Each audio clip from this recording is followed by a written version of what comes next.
the boys of summer are back in action!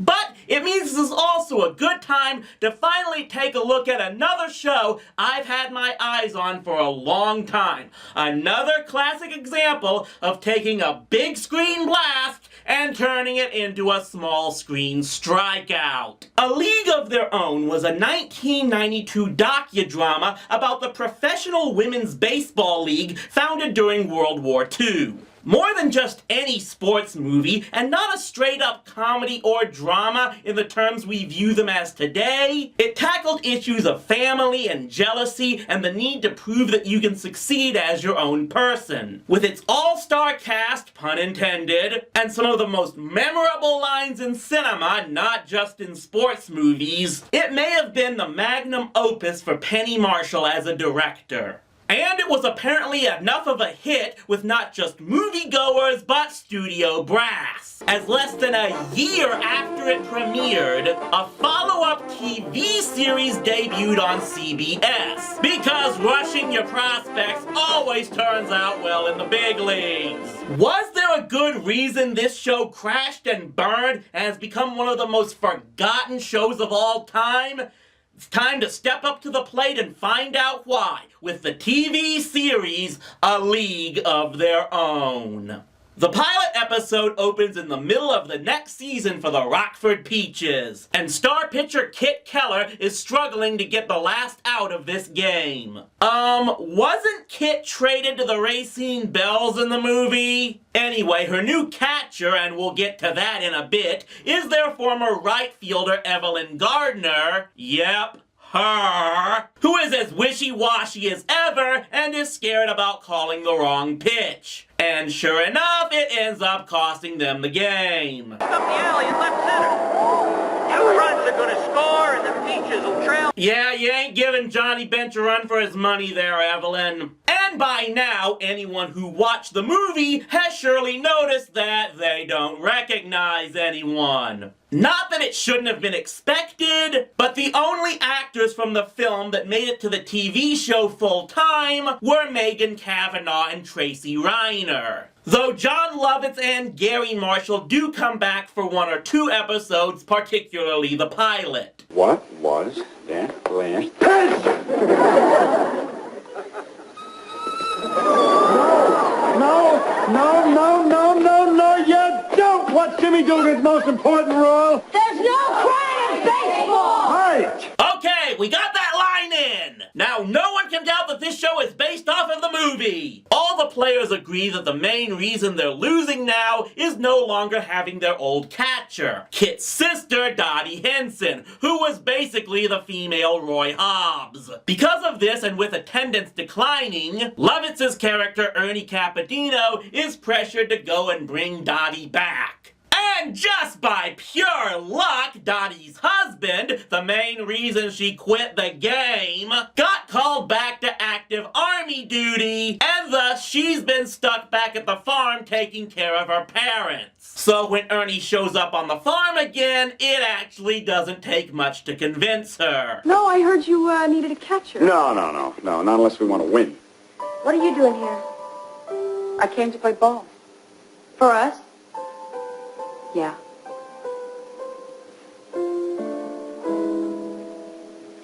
You gonna yell at me every time I make a mistake? Yeah. And we're gonna fight every time I throw something you don't want me to? Probably. Boy, am I glad you're back. Time to get my sister a uniform!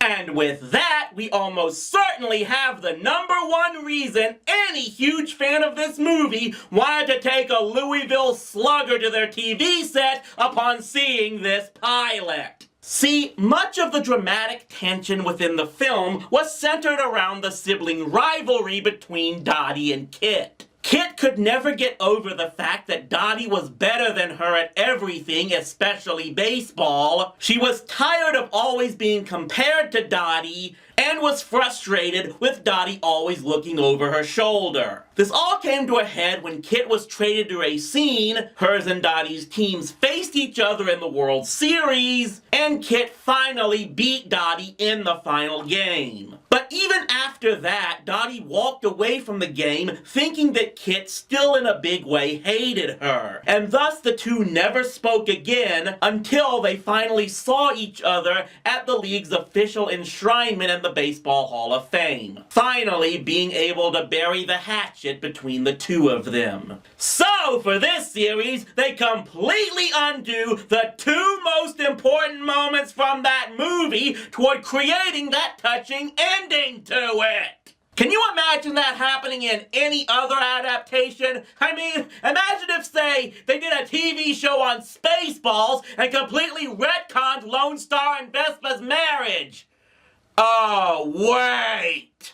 One might automatically blame this on the people who worked on the show not understanding the source material, but that's not the case here. The first two episodes were written by Lowell Gantz and Babalu Mandel, the same people who wrote the film's screenplay. And they also wrote the City Slickers movies, so they aren't exactly one-hit hacks. Not only did Penny Marshall herself direct the pilot episode, but the third one was directed by Tom Hanks. I haven't been able to dig up a lot of information on the show's background, but given that it had almost the same crew, and the fact that the show debuted only 9 months after the movie premiered, it makes me wonder if this was all a package deal, as if someone at either TriStar, Columbia, and/or Sony said the only way the movie would get made would be if a TV series would follow. And thus they had to play extremely loose with the movie's continuity in order for launching the subsequent series to make any sense at all. And what's craziest of all is that outside of that whole discontinuity, this show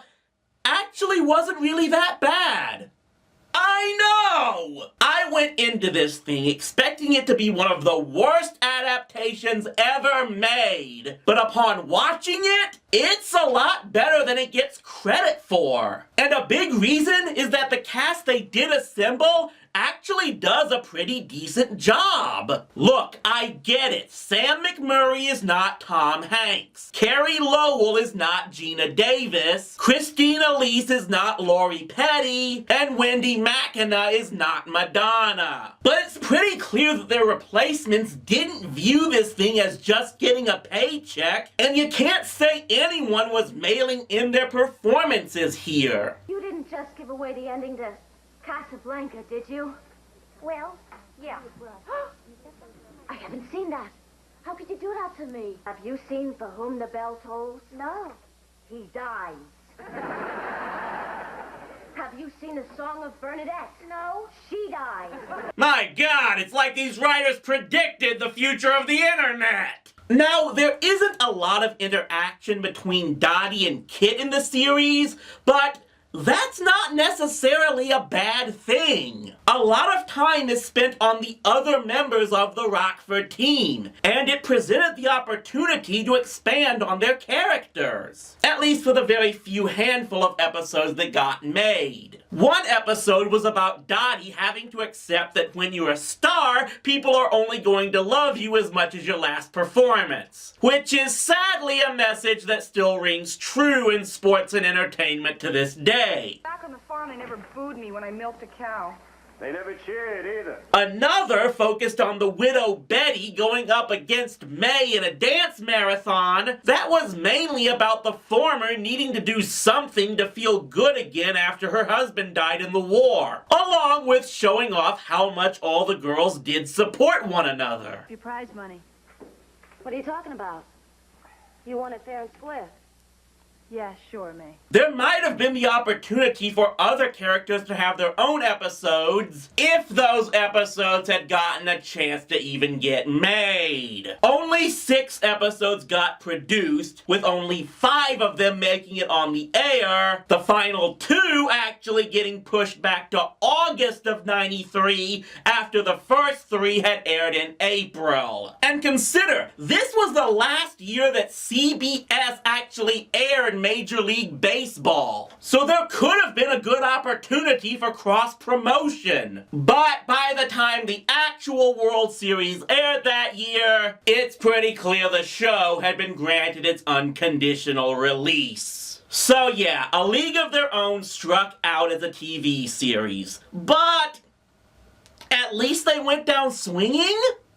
I can't help but wonder if this exact same type of show might have done better under different circumstances. Maybe people didn't like this because of the changes to the canon. Maybe it was because they couldn't handle the casting changes. Or maybe they didn't like the show's tone, leaning more toward comedy than the film was. But for what it's worth, for the direction it looked like they were going, it does seem like they were giving it their all. It's a strange situation where I understand why fans of the original film would be upset, but I still feel like those behind the series were given a raw deal. In 2018, it was announced that Sony was partnering with Amazon to develop a new TV series that would not be directly connected to the original film and would instead give a new take on the Rockford Peaches, likely with Dottie and Kit's characters not being a part of it. That may be an even greater risk, but given that it's been more than 25 years since the movie first aired, maybe it's time enough that this show will be given a fair chance